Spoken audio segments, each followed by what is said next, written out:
Elves need no armor. Hey guys, it's Esports Money's ESM, MacTown, whatever you want to call me, and today is June the 11th of 2017, and we got a new patch, 7.06D. We'll probably see this go on to E and F before the end of TI. We may even get a small balance patch between the TI group stages and the TI finals, or the TI main event, however you want to call it, because generally they try to make one big patch, stick with that, and then tweak things on a small level until after TI so that players don't have to relearn the meta in too much detail. So update. Necro increased by 5 seconds. I think this is just trying to push heroes like Lycan back into the forefront. I think you always get Necro on Lycan now, but again, I need to spam Lycan a lot to figure out if this is actually good. I don't know yet. Helm of the Denominator. Maximum HP increased. I think that's good because, like, basically the idea is you want to make it so it's, like, really... You want to, like, de-incentivize just picking off that creep. You don't want something that has, like, a relatively long cooldown to be useless, even though Helm of the Dominator is picked up for its regen as much as its dominate abilities these days. Echo Saber's slow duration increased. I don't think this is necessarily a buff to Echo Saber as much as it is heroes that use Echo Saber, because I feel like most heroes that get Echo Saber haven't been that strong in the current meta lately, so I think that's what that's about. Alchemist, Chemical Rage, Movement Speed buff, and Talent buff. I think they're just trying to find a way to bring Alchemist back into the game and make him relevant without making him super overpowered in terms of the amount of money he gets, which is pretty cool. I'm okay with those buffs, and I like Alchemist in general, so. Bounty Hunter movement speed buff by 5. I don't think Bounty Hunter really needed a buff, but he hasn't been played as much lately, so it's whatever. Bristleback got a couple of nerfs. They're relatively minor nerfs, but I think these are in direct response to the Moscow Epicenter LAN that concluded today. Congratulations, Team Liquid. So, Chaos Knight base strength increased from 20 to 22. Again, I've talked about CK a lot. I made a jungling guide for CK. CK is a super stupidly underrated hero.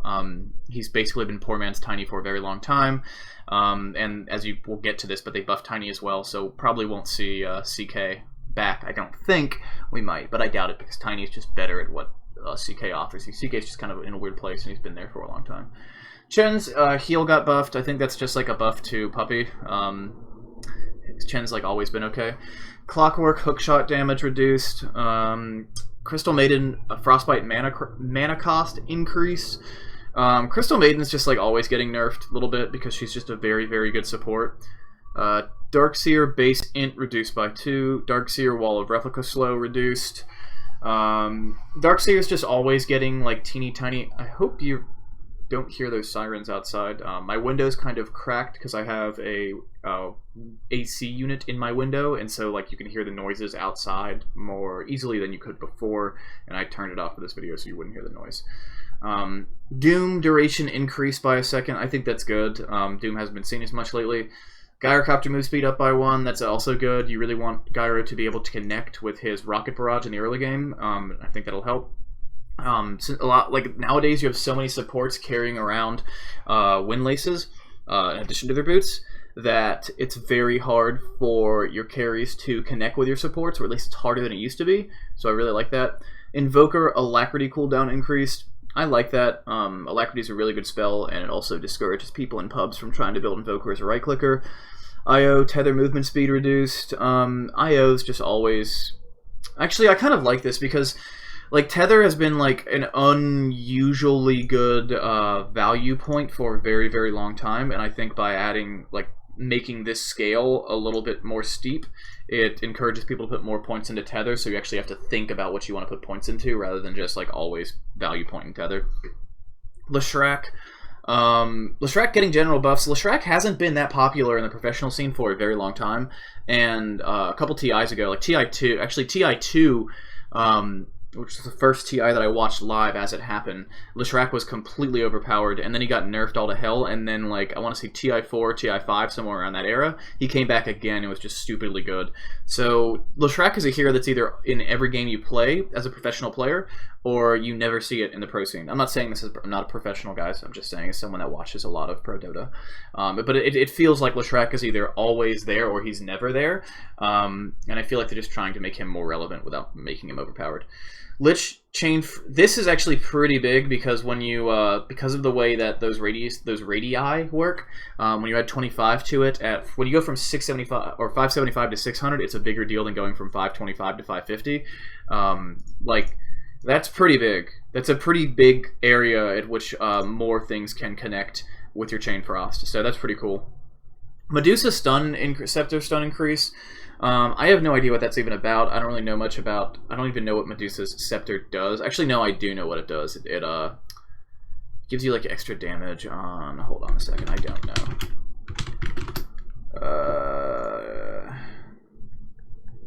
What is your Stone Gaze? Okay, so. Scepter.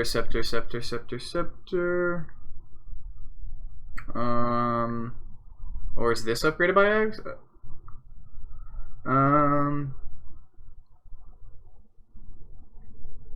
Oh, it petrifies.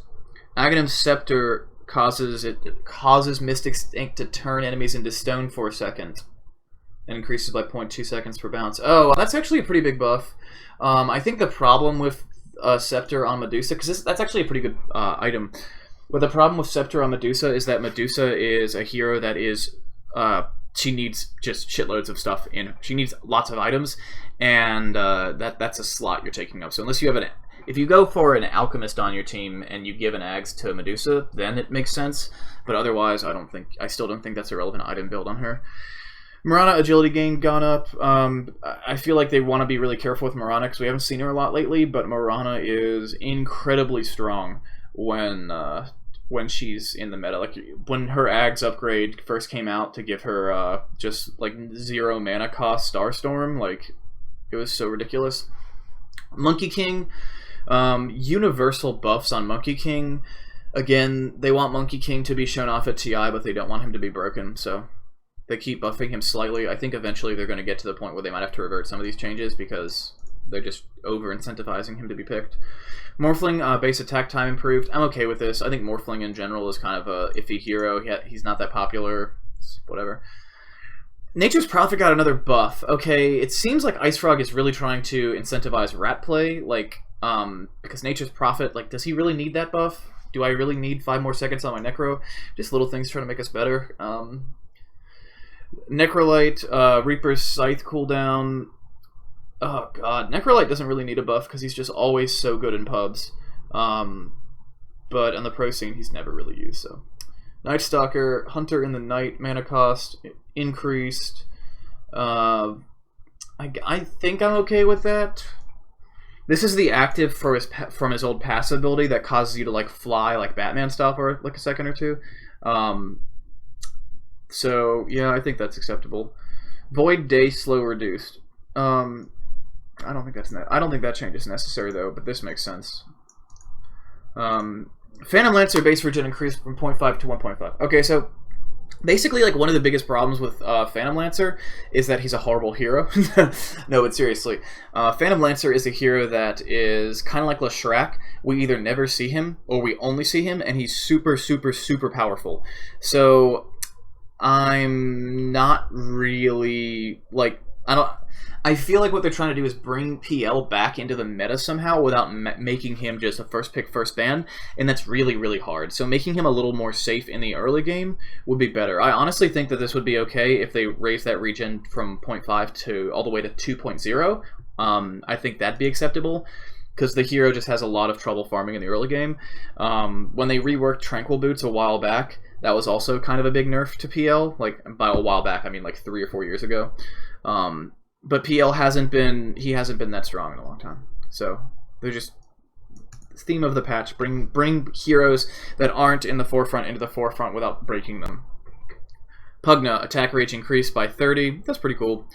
Not a big deal. Shadow Demon, again, Pugna's also like the iffiest hero in Dota. He's like one of the weirdest heroes because he's kind of a support, but he's not a right clicker, and he's an int hero, but he requires farm. But again, he's not a right clicker.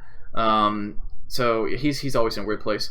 Shadow Demon base strength increased by 2. they're really trying to make people play Shadow Demon.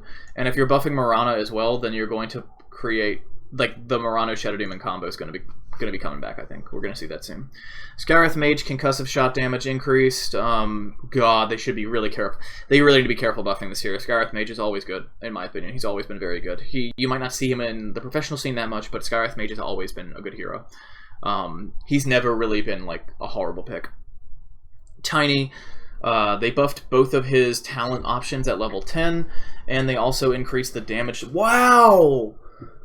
Forgive me for my surprise exclamation, but at level 2, you do more damage with Craggy than you did at level 4 last time, and at level 1, you do as much damage as you did at level 3 last time. Wow, that is pretty big. I think what this ultimately contributes to is the Carry Tiny, and I'm not sure if that needs a buff, because Carry Tiny is fucking terrifying. Carry Tiny, if you guys remember, was it, might have been Burning? I don't remember. It was some Chinese player at TI2 that just, like, the team was behind the entire game, and then Tiny picked up an Ags, and then they had a Wisp, and then suddenly they got, like, the enemy team just got Tinied. Like, Tiny just basically just, like, was able to 1v5 the enemy team as long as he had the Wisp overcharge on him. So Tiny is, I would love to see Tiny back in the meta, though. I don't like seeing Tiny in my pubs because he just kills the shit out of me, but I love watching professionals play Tiny on stage. It's excellent. Underlord, Firestorm, max health damage increase. Again, Underlord he's kind of in the same boat as Monkey King, but to a lesser extent. He's the hero that came out of the last TI, but he didn't really have much to offer. Like, he was the one that was released essentially like a week or two after the event, in the Dark Rift update over here. And he was announced at TI, so they kind of want him to be seen at the next TI, but not as much as Monkey King. They didn't have like a full campaign and make a whole video about it, and by campaign I mean like a miniature advertising campaign, not a playable campaign, guys. But you get the idea. Undying, base armor increased by 1. Too much armor! That's probably fine. I want Undying back in the meta too. Undying's a hero I really like.